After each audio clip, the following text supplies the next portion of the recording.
Korosi adalah proses kimia atau elektrokimia yang menyebabkan logam atau bahan lain rusak karena bereaksi dengan lingkungannya, terutama oleh oksigen atau zat korosif lainnya. Dua syarat umum terjadinya korosi adalah air serta oksigen. Lalu, bagaimana proses kimia dari korosi itu sendiri? Mengingat kembali materi yang telah sebelumnya dipelajari, reaksi elektrokimia umumnya melibatkan suatu elektroda serta elektrolit. Dalam pengaratan, besi atau Fe merupakan elektroda, sedangkan air atau H2O merupakan elektrolit.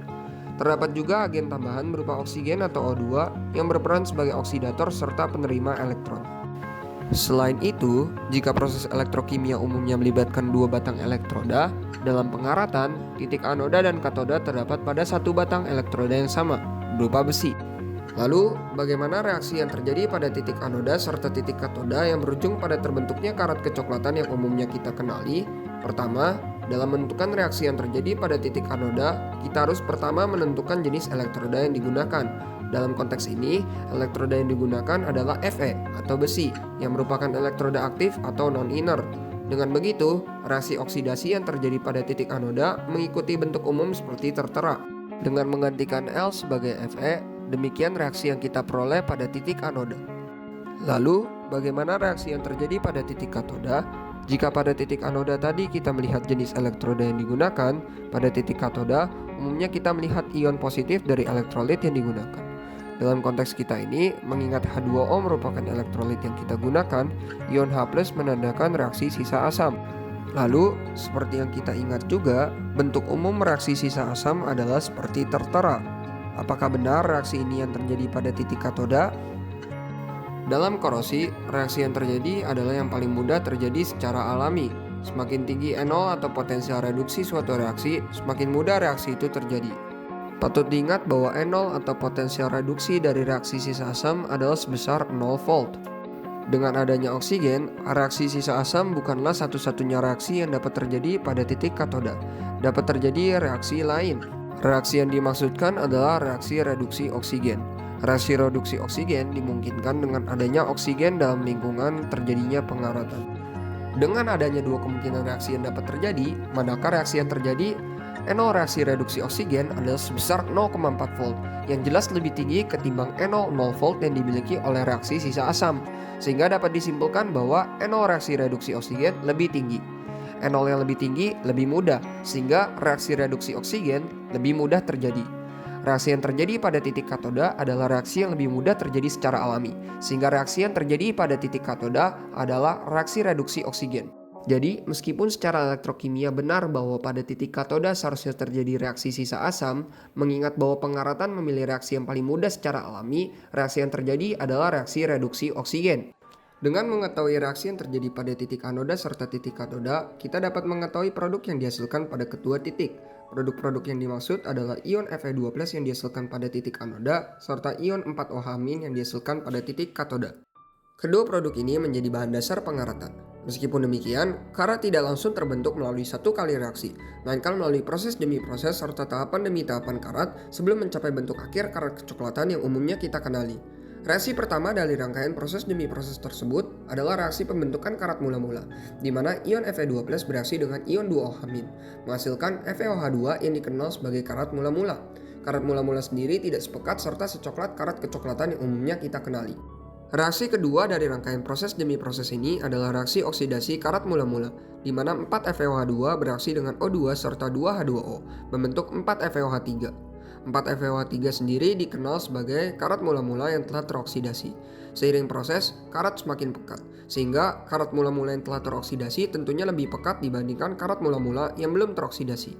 Reaksi ketiga dan terakhir dari rangkaian proses ini adalah reaksi tahap akhir pembentukan karat, di mana 2 FeOH3 yang terdehidrasi menjadi Fe2O3.NH2O ditambah 3-N molekul air. Fe2O3 sendiri merupakan karat kecoklatan yang umumnya kita kenali.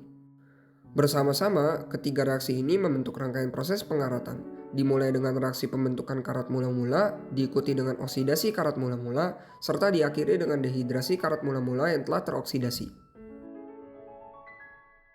Dengan mengetahui proses kimia pengaratan, kita memahami betapa pentingnya kedua syarat utama air serta oksigen sebagai lingkungan penghasil bahan dasar terjadinya korosi. Kita juga dapat lebih memahami bagaimana masing-masing perlakuan berbeda memengaruhi proses pengaratan objek pengamatan di percobaan berikut ini.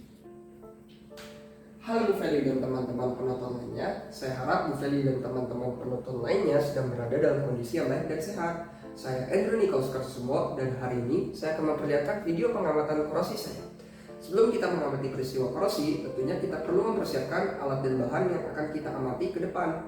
Objek pengamatan utama kita adalah 4 buah paku yang telah saya siapkan dan amplas sebelumnya. Beserta dengan 4 buah paku ini adalah 4 tabung reaksi lengkap dengan rak dan tutup yang telah saya siapkan sebelumnya. 4 tabung reaksi ini akan menampung 4 buah paku ini selama 3 hari ke depan. Lalu, apakah semua tutup akan digunakan? Tentu saja tidak. Setiap paku akan mengalami perlakuan yang berbeda-beda bergantung dengan variabel bebas yang digunakan. Apa itu variabel bebas? Variabel bebas adalah objek penelitian yang mempengaruhi objek pengamatan utama yang kita lakukan. Objek pengamatan utama yang kita miliki saat ini adalah korosi. Jadi, variabel-variabel bebas yang dimaksud adalah objek-objek yang dapat mempengaruhi jalannya korosi selama 3 hari ke depan. Apa saja objek-objek ini? Pertama, kita punya CaCl2.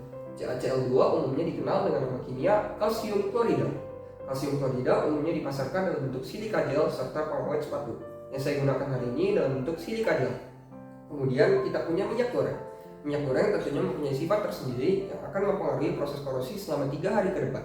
Terakhir kita punya air. Air yang kita gunakan berada pada suhu mendidih dan juga suhu ruangan. Air pada suhu mendidih saat ini sedang dipersiapkan secara terpisah. Terakhir, telah dipersiapkan juga corong serta sendok untuk mempermudah proses persiapan. Tentunya semua alat dan bahan yang digunakan di sini telah dibersihkan serta dikeringkan sebelumnya. Lalu, apa yang kita tunggu lagi? Mari kita mulai proses penelitian.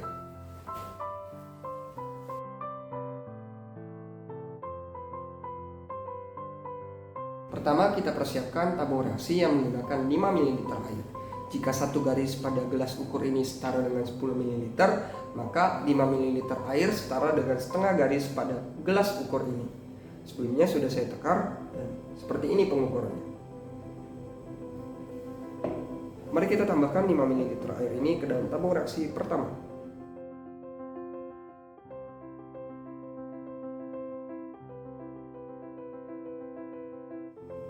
Oke, sekarang kita masukkan paku yang akan mengalami korosi selama 3 hari ke depan. Untuk tabung reaksi pertama ini tidak menggunakan tutup. Untuk tabung reaksi kedua, kita harus terlebih dahulu memasukkan paku. Sebelum memasukkan kapas kering, diikuti dengan 1 spatula CaCl2 atau kalsium klorida. Karena saya tidak mempunyai spatula, maka saya akan menggunakan 1 ujung kecil pada sendok teh. Kurang lebih 1 titik kecil yang saya gunakan adalah seperti ini. Akan saya masukkan.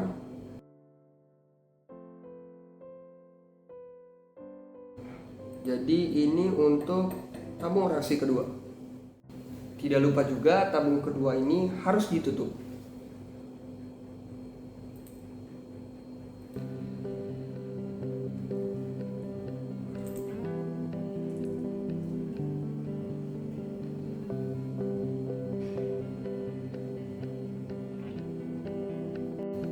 Pada tabung reaksi ketiga, kita gunakan air mendidih. Sebagian dari air yang sebelumnya sudah dididihkan sudah dipindahkan ke dalam gelas ukur. Walaupun suhu dari air mendidih ini sudah berkurang, tujuan utama dari air mendidih tadi adalah agar oksigen yang terlarut dapat terdorong keluar dari air. Jadi saat air tadi mencapai suhu 100 derajat Celcius, tujuan tersebut sudah tercapai dan masih tercapai. Walaupun suhunya berkurang, air ini masih relatif panas, jadi saya sudah siapkan corong. Tapi setelah diamati secara lebih lanjut, ternyata ukuran dari mulut corong ini lebih besar dibandingkan dengan mulut dari tabung reaksi ini. Sehingga untuk mencegah tumpah, justru akan lebih aman jika kita tidak menggunakan corong ini dan kita langsung tuangkan menggunakan gelas ukur. Untuk jumlah yang dituangkan adalah hingga gelas ukur penuh atau secukupnya. Untuk memungkinkan tutup, saya tidak mengisi benar-benar hingga penuh. Saya isi hingga kurang lebih segini saja. karena nantinya akan ditambahkan paku juga. Sekarang saya tambahkan paku. Baiklah, jadi ini penampakan dari tabung ketiga menggunakan air mendidih. Tidak lupa juga tabung ketiga harus kita tutup. Jadi kita akan tutup menggunakan tutup karet yang sudah dipersiapkan seperti tabung 2 sebelumnya. Pada tabung keempat kita gunakan minyak goreng. Gelas ukur di sini sudah dibersihkan dulu sebelumnya dan dikeringkan. Dipastikan tidak ada air di dalamnya karena kita tahu bagaimana minyak bereaksi dengan air. Sekarang kita pindahkan minyak ke dalam gelas ukur untuk mempermudah perpindahan. Mengingat mulut corong tidak memadai seperti dijelaskan dalam tabung reaksi ketiga sebelumnya.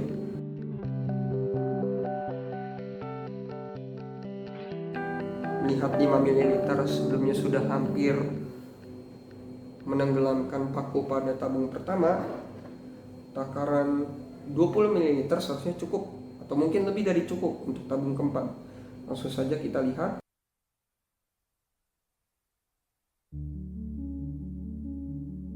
Ini sudah cukup ya. Lihat takaran segini seharusnya sudah menenggelamkan paku pada tabung reaksi keempat. Ya, seperti kita lihat paku tenggelam. Untuk tabung reaksi keempat ini tidak perlu ditutup karena memang sengaja kita biarkan terhadap udara terbuka.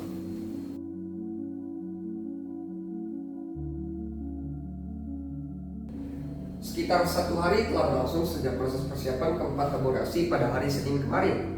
Sekarang waktu menunjukkan kurang lebih pukul 3, yang berarti sekitar 22 jam dari 3 hari proses korosi pada keempat paku dengan keempat perlakuan berbeda telah berlangsung. Mari kita amati secara lebih lanjut kondisi dari keempat paku secara kualitatif. Dengan saya mendeskripsikan kondisi dari keempat paku, tabung reaksi, serta variabel bebas secara perlahan dan satu persatu. Pada tabung reaksi pertama, kita dapat merekap kondisi tabung reaksi yang tidak tertutup dengan mengesampingkan ketiga tabung reaksi lainnya. Kondisi tidak tertutup ini disengaja agar oksigen bisa masuk. Variabel bebas yang digunakan pada tabung reaksi pertama adalah air pada suhu ruangan. Seperti dapat dilihat di sini, air tampak keruh. Meskipun belum tampak secara jelas terbentuknya karat kecoklatan pada paku, air keruh ini menjadi tanda bahwa sudah terbentuk karat mula-mula pada elektrolit berupa air. Karat mula-mula ini seperti telah dijelaskan sebelumnya berbentuk FeOH2. Nantinya karat mula-mula ini akan mengalami oksidasi selama periode 3 hari ke depan dan mengering menjadi karat kecoklatan yang kita kenal. Untuk saat ini ia masih dalam bentuk FeOH2 yang terlarut dalam air dari Fe yang dilepaskan pada titik anoda serta larutan basa yang dilepaskan pada titik katoda. Pada tabung reaksi kedua, berbeda dengan tabung reaksi sebelumnya, digunakan tutup untuk mencegah kontak langsung dengan udara terbuka. Selain itu digunakan variabel bebas berupa kalsium klorida serta kapas kering yang keduanya mempunyai sifat menyerap air. Jadi jika fakta tidak disiramnya air serta digunakannya tutup belum cukup meyakinkan bahwa tidak ada elektrolit berupa air di dalam tabung kedua ini, kapas kering serta kalsium klorida menambahkan keyakinan bahwa air asing tidak dapat masuk ke dalam tabung reaksi kedua ini. Tanpa adanya air sebagai salah satu syarat utama terjadinya pengaratan, tidak terbentuk karat mula-mula ataupun karat kecoklatan pada tabung reaksi kedua ini. Berbeda dengan tabung sebelumnya. Pada tabung reaksi ketiga, sama seperti dengan tabung reaksi kedua, digunakan tutup untuk mencegah kontak langsung dengan udara terbuka. Selain itu, variabel bebas yang digunakan adalah air mendidih yang tentunya kini sudah mendingin. Pada dasar tabung reaksi dapat dilihat endapan kecoklatan yang menandakan terbentuknya karat mula-mula. Meskipun demikian, jumlah karat mula-mula pada tabung reaksi ketiga jauh lebih sedikit dengan jumlah karat mula-mula yang ditandakan dengan air keruh pada tabung reaksi pertama. Kenapa demikian? Jumlah oksigen terlarut pada tabung reaksi ketiga jauh lebih sedikit karena air mendidih mendorong oksigen terlarut keluar dari dalam air. Jumlah oksigen terlarut yang lebih sedikit sebagai syarat utama terjadinya pengaratan menyebabkan karat mula-mula yang terbentuk relatif lebih sedikit juga. Pada tabung reaksi keempat tidak digunakan tutup sama seperti dengan tabung reaksi pertama untuk membiarkan kontak langsung dengan udara terbuka. Meskipun demikian, peran serta sifat minyak sebagai pelindung terhadap oksigen mencegah masuknya oksigen ke dalam tabung reaksi keempat. Selain itu, tidak digunakannya air mencegah adanya elektrolit berupa air. Jadi, dengan kata lain, tanpa hadirnya dua syarat utama berupa air sebagai elektrolit serta oksigen dalam tabung reaksi keempat, tidak ada tanda-tanda terbentuknya karat mula-mula ataupun karat kecoklatan pada tabung reaksi ini. Demikian pengamatan serta rekapan dari keempat objek pengamatan pada hari pertama. Apakah akan terjadi pengaratan? Apakah tetap tidak akan terjadi pengaratan? Mari kita lihat lebih lanjut pada observasi hari kedua serta hari ketiga.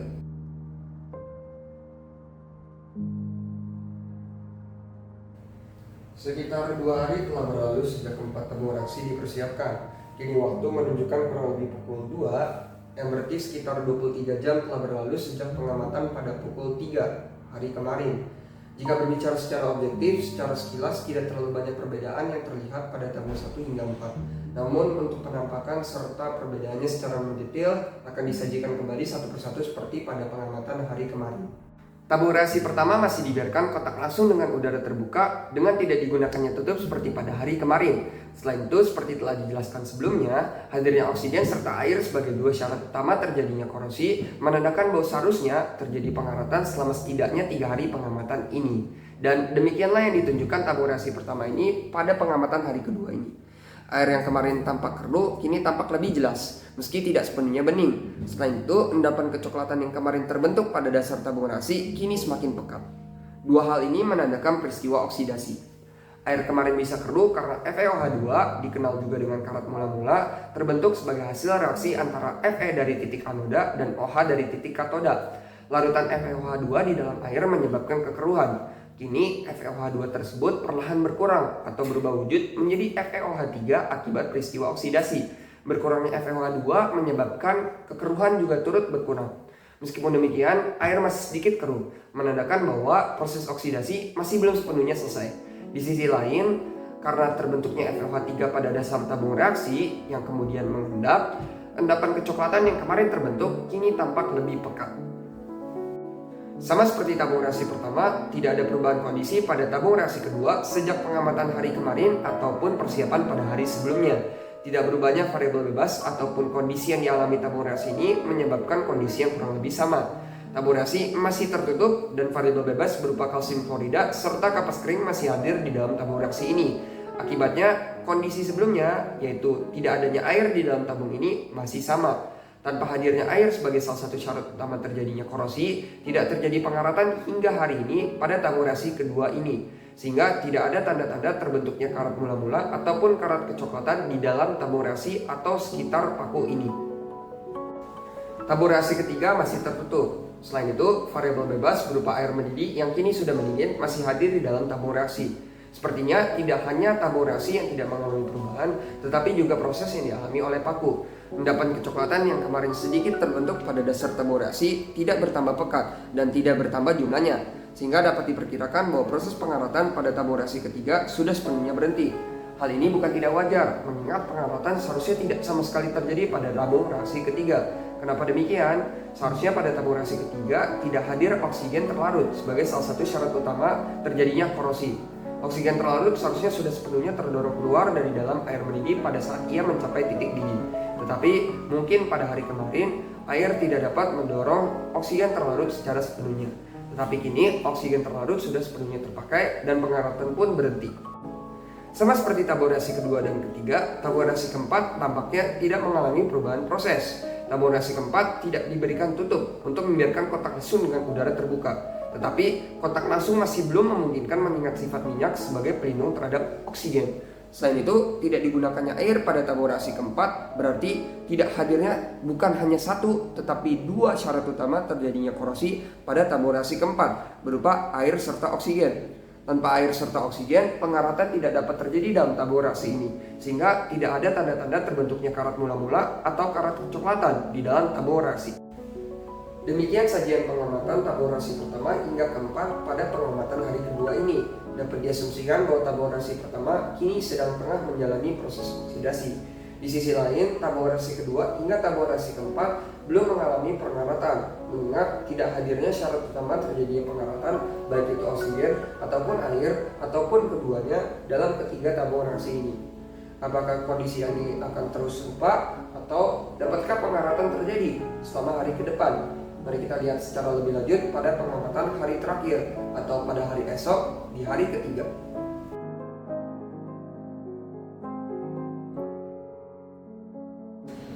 Kita berada pada hari ketiga pengamatan, yang berarti kita juga berada pada penghujung proses pengamatan dari keempat paku di dalam keempat tabung reaksi. Waktu kini menunjukkan kurang lebih pukul 3, yang berarti 24 jam atau sekitar 1 hari penuh telah berlalu sejak proses pengamatan pada hari kedua kemarin. Selain itu, ini juga berarti bahwa sekitar 70 jam, mendekati 72 jam atau 3 hari telah berlalu sejak persiapan keempat tabung reaksi pada pukul 5 hari Senin kemarin. Mari kita lihat secara lebih langsung kondisi akhir masing-masing objek pengamatan. Sama seperti pada hari kemarin, tabung reaksi pertama tidak mengalami perubahan kondisi sejak pertama kali dipersiapkan. Dapat dilihat bahwa kondisi tabung reaksi masih tidak tertutup dan variabel bebas serta paku pun masih dibiarkan. Kini dapat terlihat terbentuknya karat kecoklatan di dalam dinding tabung reaksi. Ini berarti FeOH2 yang kemarin mengoksidasi menjadi FeOH3 kini telah mengering. Selain itu, dapat dilihat bahwa air kembali mengeruh. Ini menandakan terbentuknya kembali karat mula-mula atau FeOH2 sebagai hasil reaksi antara Fe yang dihasilkan titik anoda serta OH yang dihasilkan titik katoda. Karat mula-mula ini nantinya akan mengalami proses yang sama yang dialami karat mula-mula pada hari kemarin. Ia akan mengoksidasi dan mengering kembali menjadi karat kecoklatan seperti yang dapat kita lihat di sini. Dengan kata lain, jika tabung reaksi ini dibiarkan, semakin banyak karat kecoklatan akan terbentuk di dalam tabung reaksi ataupun di seputar paku itu sendiri. Sama seperti tabung reaksi sebelumnya, tabung reaksi kedua masih belum mengalami perubahan kondisi sejak pertama kali dipersiapkan. Dapat dilihat bahwa sejak hari pertama, tabung reaksi masih tertutup, serta variabel bebas berupa kapas kering, kalsium klorida, serta objek pengamatan masih dibiarkan. Selain itu, bukan hanya variabel bebas ataupun objek pengamatan yang tidak mengalami perubahan, tetapi juga proses yang terjadi di dalam tabung reaksi. Karena tidak seperti tabung reaksi sebelumnya, pada tabung reaksi ini tidak terjadi perubahan proses sama sekali. Tidak ada tanda-tanda terbentuknya karat mula-mula ataupun karat kecoklatan di dalam tabung reaksi ini. Hal ini disebabkan alasan yang telah dijelaskan sebelumnya. Tanpa adanya air sebagai salah satu syarat utama terjadinya korosi, pengaratan tidak dapat terjadi di dalam tabung reaksi ini. Air dari awal memang tidak dituangkan ke dalam tabung reaksi ini. Selain itu, air asing tidak dapat masuk ke dalam tabung reaksi ini karena digunakannya tutup yang kemudian ditambah serta diperketat dengan adanya kapas kering serta kalsium klorida. Dengan kata lain, tanpa adanya air dari hari pertama hingga hari ketiga ini, pengaratan tidak terjadi di dalam tabung reaksi kedua ini. Tabung reaksi ketiga masih tertutup, serta variabel bebas berupa air mendidih yang telah mendingin, serta objek pengamatan berupa paku masih dibiarkan dalam kondisi yang sama di dalam paku ini. Dapat terlihat bahwa endapan kecoklatan yang terbentuk pada pengamatan hari pertama masih sama jumlahnya serta kepekatannya dengan pada pengamatan hari kemarin. Ini berarti sesuai dengan perkiraan hari kemarin, pengaratan telah sepenuhnya berhenti di dalam tabung reaksi ini. Habisnya sedikitnya oksigen terlarut di dalam tabung reaksi ini tidak memungkinkan terjadinya pengaratan lebih lanjut, oksidasi, ataupun pembentukan karat mula-mula atau karat kecoklatan di dalam tabung reaksi ini. Dengan kata lain, tanpa adanya oksigen terlarut lagi, tidak dapat terjadi pengaratan di dalam tabung reaksi ketiga secara lebih lanjut. Pada tabung reaksi keempat, sama seperti dengan tabung reaksi kedua serta tabung reaksi ketiga, tidak ada tanda-tanda terbentuknya karat mula-mula ataupun kecoklatan secara lebih lanjut. Dapat dilihat bahwa kondisi yang dialami oleh tabung reaksi keempat berupa tidak adanya tutup serta variabel bebas berupa minyak masih dibiarkan dalam kondisi yang sama sejak pertama kali dipersiapkan. Mengapa tidak terbentuk karat mula-mula ataupun karat kecoklatan? Pengaratan tidak dapat terjadi di dalam tabung reaksi keempat karena hilangnya salah satu syarat utama terjadinya korosi berupa oksigen. Meski tidak ada tutup, kontak langsung dengan udara terbuka tidak memungkinkan bagi paku karena peran minyak menggantikan peran tutup sebagai pelindung paku terhadap oksigen. Tanpa adanya oksigen sebagai salah satu syarat utamanya terjadinya korosi, tidak dapat terjadi pengaratan secara sama sekali di dalam tabung reaksi ini. Beginilah kondisi dari keempat objek pengamatan pada hari ketiga pengamatan ini. Dapat dilihat bahwa pengaratan sudah sepenuhnya berhenti pada tabung reaksi kedua hingga tabung reaksi keempat. Pengaratan hanya terjadi pada tabung reaksi pertama, dan jika dibiarkan dalam kondisi yang sama selama hari-hari berikutnya, tabung reaksi pertama akan terus mengalami korosi serta pembentukan karat kecoklatan secara lebih lanjut. Seperti telah dijelaskan beberapa kali sebelumnya, pada tabung reaksi ketiga idealnya tidak terjadi pengaratan. Tabung reaksi ketiga seharusnya menyimulasikan bagaimana tanpa oksigen, pengaratan tidak dapat terjadi meskipun air tersedia. Pengaratan sedikit masih terjadi karena oksigen terlarut tidak sepenuhnya dapat didorong keluar pada saat mendidih. Meskipun demikian, kita dapat membandingkan bagaimana pengaratan pada tabung reaksi ketiga tidak sepekat serta mencapai tahap akhir sebagaimana pada tabung reaksi pertama. Hal ini dikarenakan sedikitnya oksigen terlarut yang tersisa pada tabung reaksi ketiga tidak memadai. Dengan berakhirnya pengamatan selama 3 hari ini, dapat ditarik sebuah kesimpulan. Pengamatan tidak dapat terjadi jika syarat-syarat utama yang ia butuhkan tidak terpenuhi. Pada tabur reaksi pertama, pengamatan hanya dapat terjadi karena oksigen serta air hadir di dalam tabur reaksi ini. Hal yang sama tidak dapat dikatakan untuk tabur reaksi kedua, ketiga, dan keempat. Pada tabur reaksi kedua, salah satu dari dua syarat tersebut hilang. Dalam hal ini air. Air memang sejak awal tidak digunakan, dan variabel bebas berupa kalsium klorida serta kapas kering mencegah kehadirannya air asing. Tanpa adanya air sebagai salah satu dari dua syarat tersebut, pengamatan tidak terjadi. Dalam tabur reaksi ketiga, salah satu dari kedua syarat tersebut hilang. Dalam hal ini, oksigen. Air mendidih mendorong oksigen terlarut keluar dari dalam air. Jadi meskipun air hadir, tanpa adanya oksigen, pengaratan tidak dapat terjadi. Pengaratan sedikit hanya terjadi dikarenakan oksigen terlarut tidak sepenuhnya terdorong dari dalam air. Tetapi pada ujung-ujungnya, oksigen terlarut tersebut tidak mencukupi untuk pengaratan hingga tahap terakhir. Kemudian, pada tabur reaksi terakhir, kedua syarat tersebut tidak hadir. Baik oksigen maupun air tidak ada di dalam tabur reaksi ini. Oksigen tidak dapat mengalami kontak langsung dengan paku karena sifat minyak sebagai pelindung terhadap oksigen itu sendiri. Selain itu, air memang tidak digunakan di dalam tabur reaksi keempat ini. Jadi, saya tegaskan kembali, pengaratan tidak dapat terjadi jika syarat-syarat utama yang ia butuhkan tidak terpenuhi. Demikian kesimpulan yang dapat kita tarik dari 3 hari pengamatan ini. Semoga pengamatan ini dapat membuahkan hasil yang objektif serta membantu memperkaya pengamatan Bu Feli serta teman-teman lainnya dalam hal korosi. Demikian yang dapat saya sampaikan. Mohon maaf jika terdapat salah kata. Terima kasih.